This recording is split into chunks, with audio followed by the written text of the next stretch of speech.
భారతరత్న భారత రాజ్యాంగ నిర్మాత బహుముఖ ప్రజ్ఞాశాలి ప్రపంచ మేధావైనటువంటి స్వర్గీయ డాక్టర్ బిఆర్ అంబేద్కర్ గారి 135వ జయంతి. స్వయం కృషి స్వీయ ప్రతిభతో ఒక సామాన్యుడు మాన్యుడు అసామాన్యుడు కాగలడని డాక్టర్ బిఆర్ అంబేద్కర్ నిరూపించారు. ఆయన జీవితాంతం కులరహిత సమాజం కోసం కృషి చేశాడు. కులరహిత సమాజం రావాలంటే ముందు కులాంతర వివాహాలు ప్రోత్సహించాలని చెప్పేసి ఆయన కులాంతర వివాహాలను ప్రోత్సహించాడు. స్వయంగా ఆయనే శారదా కబీర్ అనే ఒక బ్రాహ్మణ స్త్రీని రెండవ వివాహం చేసుకున్నారు. కానీ ఇటీవల కాలంలో కొందరు ఆయన కొందరివాడిగా చేస్తున్నారు.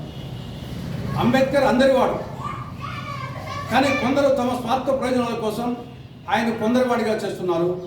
అది ఆయన ప్రతిష్టను తగ్గించడమే అవుతుంది.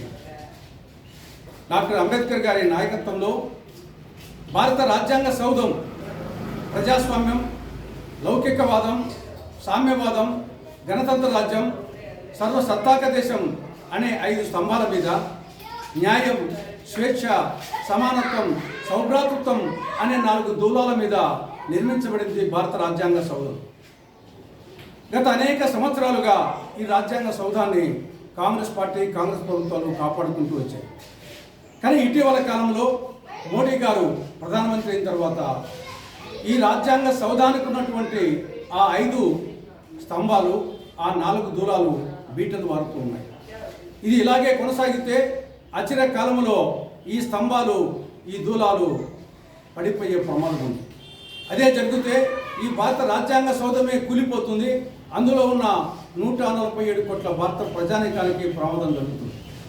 కాబట్టి ఈనాడు ప్రతి భారతీయుని కర్తవ్యం, కాశ్మీర్ నుండి కన్యాకుమారి వరకు, కటక్ నుండి హటక్ వరకు ప్రతి భారతీయుడు అంబేద్కర్ మహాశయుడు ఆయన టీం ఇచ్చినటువంటి భారత రాజ్యాంగ సౌధాన్ని పరిరక్షించుకోవాల్సిన కర్తవ్యం, బాధ్యత నేటి భారతీయులు ఉంది. అందుకోసం భారత రాజ్యాంగ పరిరక్షణ కోసం ప్రతి భారతీయుడు పునరంకితం కావాలని అంబేద్కర్ జయంతి సందర్భంగా కాంగ్రెస్ పార్టీ విజ్ఞప్తి చేస్తా ఉంది.